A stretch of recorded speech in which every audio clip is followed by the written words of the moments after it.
I'm just going to play this on loop right here. That's Rick Spielman. Laughing all the way to the bank. I was going to say, Rick, what's that? Really? You're going to be here for a while longer, you say, huh? How long, Rick? Oh, we don't talk about that. The Vikings sent out a press release in all caps, which Declan and I were joking about. The Vikings press releases always come out in caps lock. Football. And it's Rick Spielman. So Mike Zimmer was extended, multi-year contract extension last week or the week before. I lose track of time. And now Rick Spielman has been signed to a multi-year contract extension. Quote from Mark Wilf, Rick has been outstanding in his role as Vikings general manager. We are excited and honored to have him continue to lead our efforts to build a championship roster and first-class organization. With Rick's and Coach Mike Zimmer's leadership in place, we are in a great position to continue to compete for a Super Bowl. So my first question to you, Judd Zulgad, is would you have given Rick Spielman a multi-year contract extension? He's going into the last year of his deal. Yes. Do you agree or disagree with the Vikings' decision to do so? This is difficult because at the end of last season, I had to give this some thought, okay? But if he got the same exact contract extension that Zim did, and I'm going to assume that Rick did, that means that they're both going to coach and, in his case, be the GM on the last year of the current contract, 2020. And then 3-year extensions are going to kick in starting in 2021, 22 through 23. Here's why I'm okay with the philosophy now. Because things have changed. The pandemic has changed things. 2020 is a wild card. We don't know if they're going to play football. If they do, is every team going to play the entire season or some teams going to be shut? There's so many unknowns now that I would, if I'm a team, i.e. the Vikings in this case, I want to lock into as much security as possible. I will say in the case of Rick Spielman, it felt like there was a seismic shift in the way that people felt about him because of the draft. I mean, he made 15 picks. We have no idea if the majority of those picks are going to turn into good, productive players, but it certainly seems like he had a good draft. So am I bothered by what the Vikings have done in the last 3 weeks or so with Zim and Spielman? No, I think it probably is the right move. Do I think that this is for sure going to lead to a championship? No, I don't. But I do think that the philosophy of saying there's so much uncertainty now surrounding every team and the league that if you can give yourself certainty, and Phil, this goes back to discussions that we've had for a long time. The Vikings have found a continuity and a level of being professional that at times, despite their successes, they've lacked. Yeah. But between Mike and Rick, and Zim started in 2014, this franchise has been stable. Like the amount of embarrassing incidents off the field, arrests have gone way down. And so before you say to yourself, I am going to make a change because you have not won a championship yet, I think you need to take a step back if you're the Wilfs and say, but what have these two done? And they've done a nice job.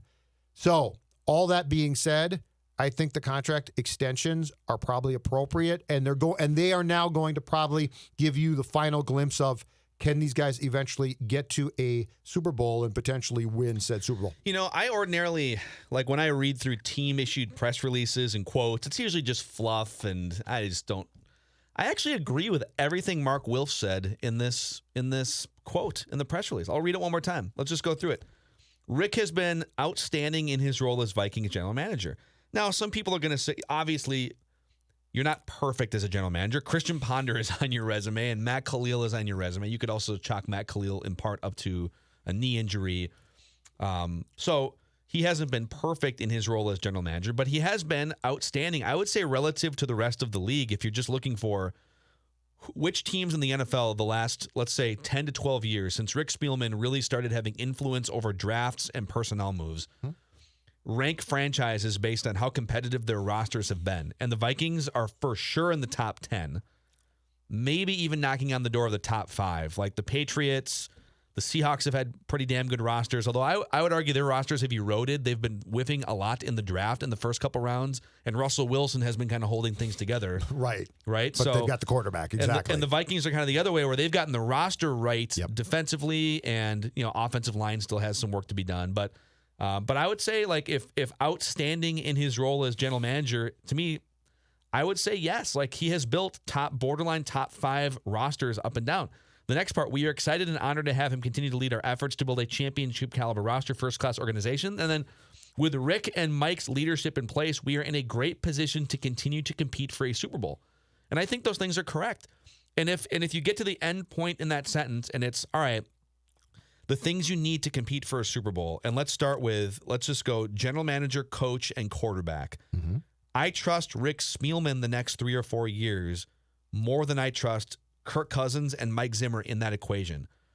I think Rick Spielman has done such an excellent job, especially in those middle rounds of the draft where he found Danielle Hunter and Everson Griffin all those years ago and Stephon Diggs. Like, the guys he's finding, I mean, Dalvin Cook was a second-round draft pick that they had to take a chance on. They were right about him.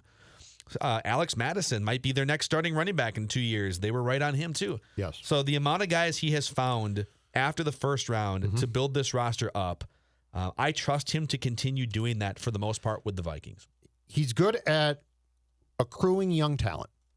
Mm-hmm. Like he has a knack for that. And I think that what the Vikings did here with these two is smart? Yes, I do. I think that if you had sent them into 2020 and all the uncertainty that's going to surround this and been like, go win it, boys, that's a bunch of garbage. I'm curious. So here's my one question now, assuming that both these guys are under contract through 2023. My one question is this. Is Cousins the quarterback that entire time? And I know that they gave him the extension in March as well. But I guess my one question is this a marriage of 2 or 3? Is this Spielman, Zim, and Cousins? Or is this a marriage of 2, the GM and coach, and the quarterback's in the marriage, sort of? Yeah. But man, if we can find a way to maybe... Would you be... Well, let me flip the question. I'll answer your question with a question. Would you be okay if ownership basically said, hey, you guys are attached to Kirk Cousins, but also we're going to give you an extra year or 2 beyond potentially the life of Kirk Cousins' contract? Because we believe in what you're building, especially you... Rick, because I think Rick has more years left as a GM than Mike Zimmer has left as a coach, just based on age and different things. Sure. Would you feel okay if the trust in those guys went beyond Kirk Cousins? I don't know, and my inclination would be, if I'm talking about both of them, correct? Yeah. Is no. Maybe the answer is different for both. Is no. Well, here's my question. In 2 or 3 years, are we going to be to a point where defense is going to be a little bit more back in vogue, and stopping quarterbacks is now going to be because the one thing that you could debate this pretty solidly is the trend of this league towards clearly quarterback play, offense, and the rules being tilted towards those positions and that side of the football. The one question is, does Zimmer's style and Spielman's drafting for that style, does that continue to work pretty well, or is it going to erode more? And we don't know. But this is where, okay. So let's say Rick and Mike work through these contracts, and let's say Rick might be in line in 2023 for an extension too, and Mike's probably going to be done. This is where it gets very interesting as far as the last years of Mike coaching here and his quarterback. And this comes back to last week's discussion, my good man, Aaron Rodgers or somebody like that. Mm-hmm. Because if you're Zim and you get to 2022 or 3 and it's clear that Kirk didn't work out and you're going to sever ties with Kirk Cousins, if you're Mike, you're not going to say, hey, Rick, do me a favor, draft me a young quarterback. You don't have time for that, right? Mm-hmm. And so the end of this relationship between coach and GM gets to be incredibly intriguing and interesting, given that the coach is almost certainly going to come and say, let's take one more shot, and if it's not with Kirk, it's probably with a veteran that you can obtain or is on the market. And Rick Spielman can always point to the 2009 season and say, and he wasn't officially the general manager yet by 2009, but he effectively ran personnel and front office. Sure.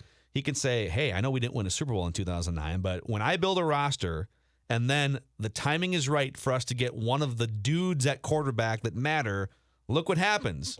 Now, of course, like the Vikings, the reason why they made it so far was also the reason, Brett Favre, why they lost in that NFC Championship game. But I think we sit here and with Mike Zimmer and Rick Spielman, there's things to criticize, there's things to nitpick, and quarterback is always the thing that we keep landing back on.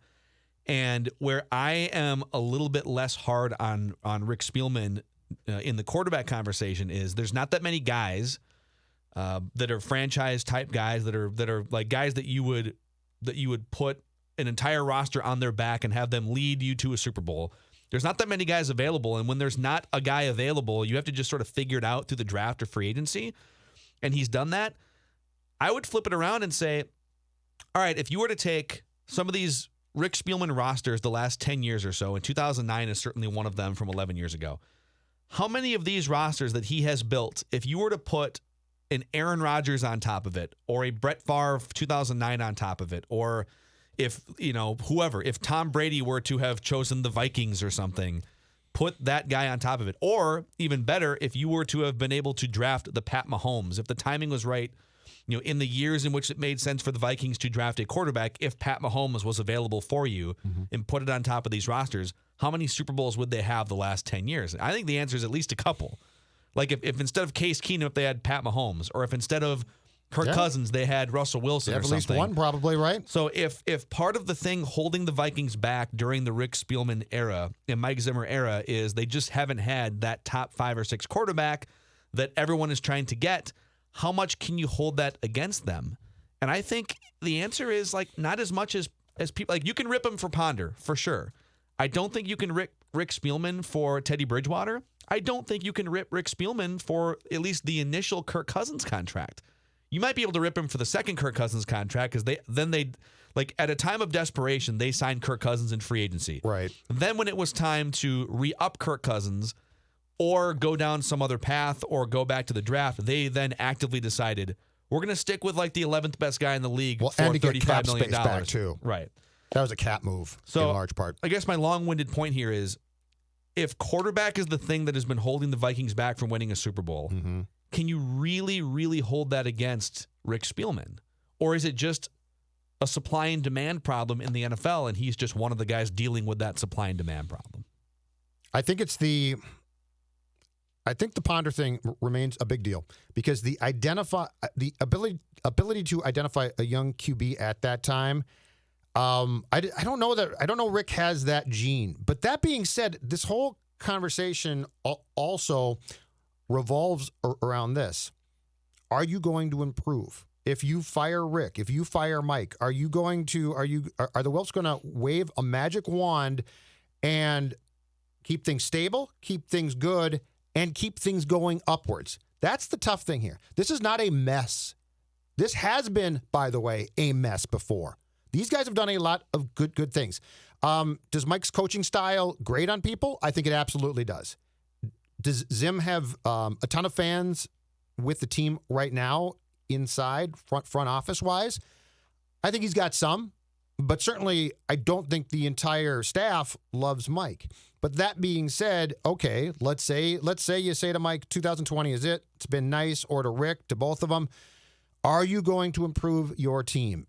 And there is no way that you can unequivocally right now say absolutely. So unless you've got that plan, and look, if you could identify a GM that could magically find QBs and a coach that can develop said QBs, then go hire them tomorrow and fire this crew right now, and I get that. But you can't, and it's difficult.